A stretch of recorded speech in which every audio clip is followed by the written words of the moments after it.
Okay, in this lesson, we're going to look at how to play a shout chorus. And if you want to download the tab that goes with this lesson, you can go to the link below or the link on screen to sign up for my newsletter and download a PDF with the example that I just played. So a shout chorus is a really great tool to have on hand if you're going to be improvising on the blues form. And even though the idea of the shout chorus comes from music played by an ensemble, it's basically an idea that comes out of 1930s jazz, things like early Count Basie or the Benny Goodman Sextet. Even though it comes from there, you can use it when you're playing solo fingerstyle blues.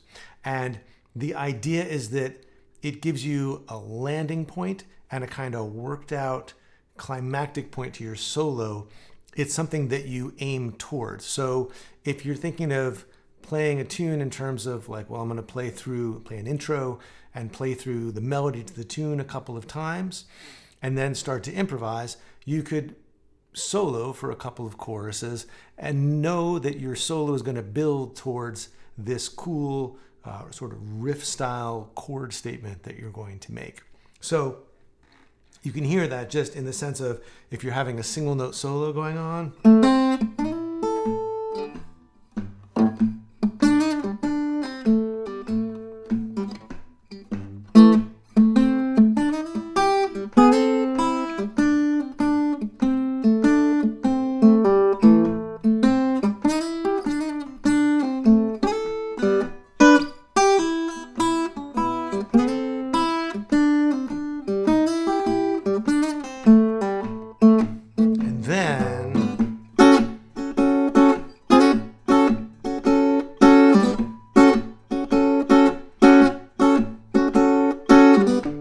There's a few things that make the shout chorus feel like a conclusion or the results of what you've been doing. One is that in the example I just gave, I went from playing single note licks and maybe a couple of double stops into more of a chordal thing.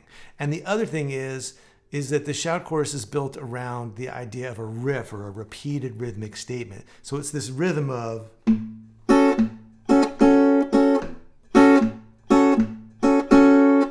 with all the syncopation that's involved in that.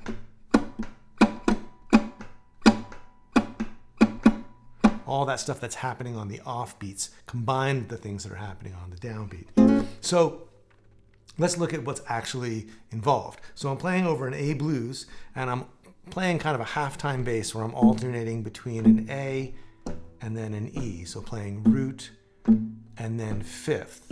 So 2 beats of A, 2 beats of E. And I'm doing that for the first 4 bars. I'm not playing a quick 4. I'm not going to the D chord in the second measure. So while all that's going on, I'm playing this A6 chord on top with the 3rd and the 6th and the root.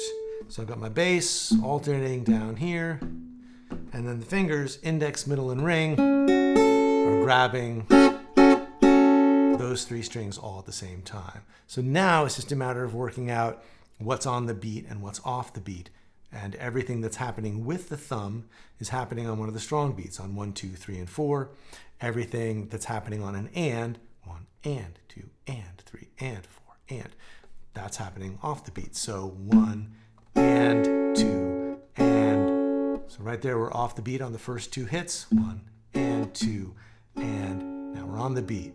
3 and 4 and. So we've got 3 and. We're on the beat and then off the beat. And then hit the bass on beat 4 and then grab the fingers on the and of 4. So 1 and 2 and 3 and 4 and. And then that carries over. You let that note hang out so that now on the second measure, 1 and 2 and 3, 4. So you've got this note being carried over. 1.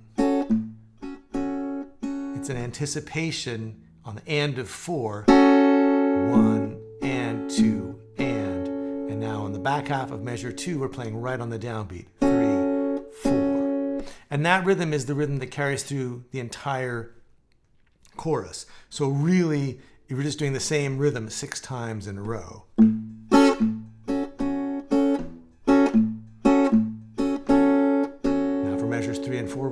repeat.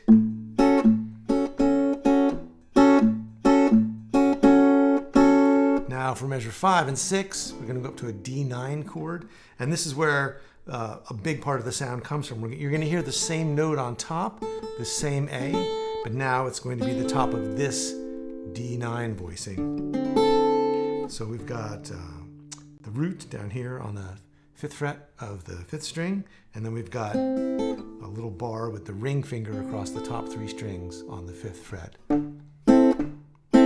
And then for the bass on the second half of each measure, we're going to open it up and just play an open A string. So the bass is still doing that kind of loping swing feel, the halftime thing.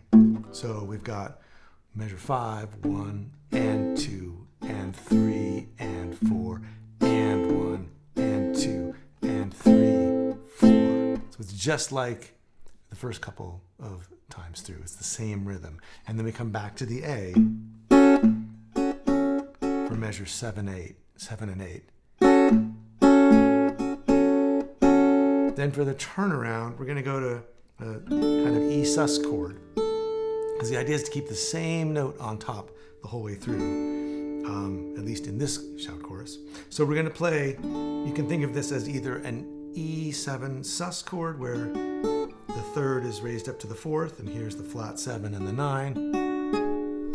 Or you can think of it, a lot of people write this out, as a D over E chord, D/E, meaning a D triad, root 3rd and 5th of D, over an E in the bass. And then we'll put the 5th in the bass for the second 2 beats of measure 9. So we have 1 and 2 and 3 and 4. Then we're going to go to a quick 4 and 5. So that sounds like this, up to tempo.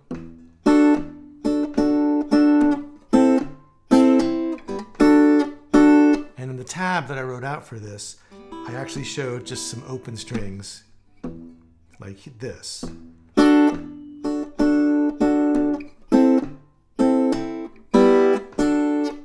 Because that's what it ends up doing, because you've got to have, if you're going to keep that rhythm going, you're going to end up with some open strings. You're not going to really hear them at tempo,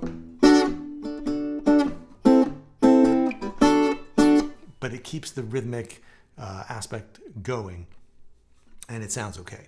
So that's the turnaround, and then we're back to the last 2 bars, which is just sitting on an A again.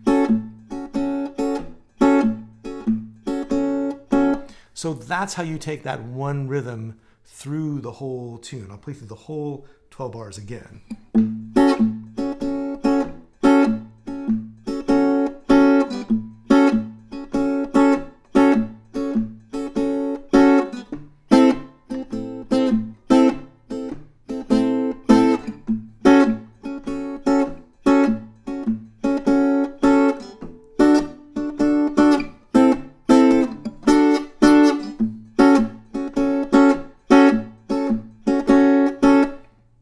And so when you get to the end, that last A, you might kind of tie it up a little more if you're done and you're ready to go back into the melody. So maybe...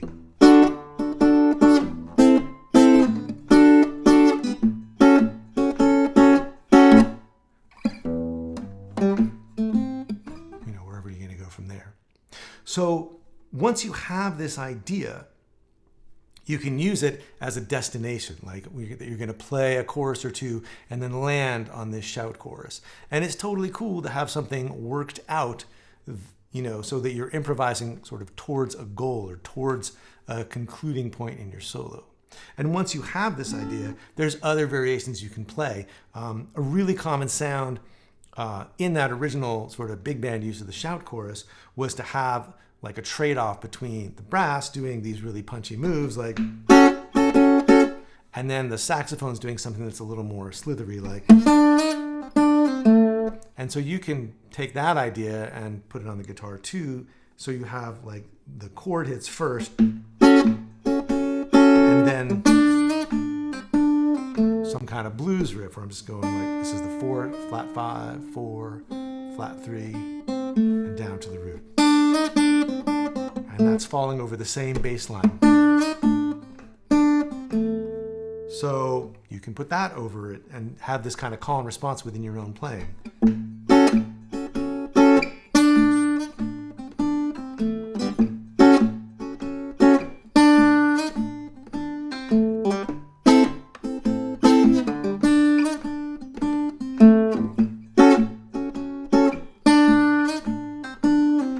that kind of thing. And so when you go to the D chord, you might need to play F sharp in the bass for the D chord, or maybe, yeah, you could sort of work it out with that voicing too. But the idea is to have some kind of licks interspersed with the chord hits. And so once you have these basic voicings with this common tone on top, there's all kinds of different things you can do with it. But again, the idea is to improvise and then use the shout chorus as this landing point, this place you're gonna get to.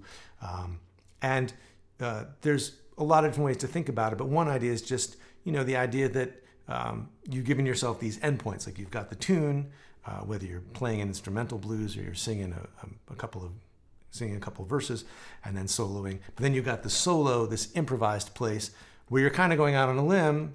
Maybe you don't know exactly what's going to happen, but there's something satisfying about knowing, well, I'm going to get to this point and then I'm going to play this cool thing, and that's going to really wrap things up and be really satisfying. So that's the idea of a shout chorus. That's why it's a cool thing to know how to do. Again, if you want to download the tab for this lesson, you can go to the link below or the link on screen, sign up for my mailing list, download the PDF. This lesson, this idea comes from a larger lesson I did on arranging and blues in A, which I taught in my Fingerstyle 5 membership. And if you go to fretboardconfidential.com, you can learn more about that as well. So thanks for watching. I hope you have fun working on this, and I'll see you next time.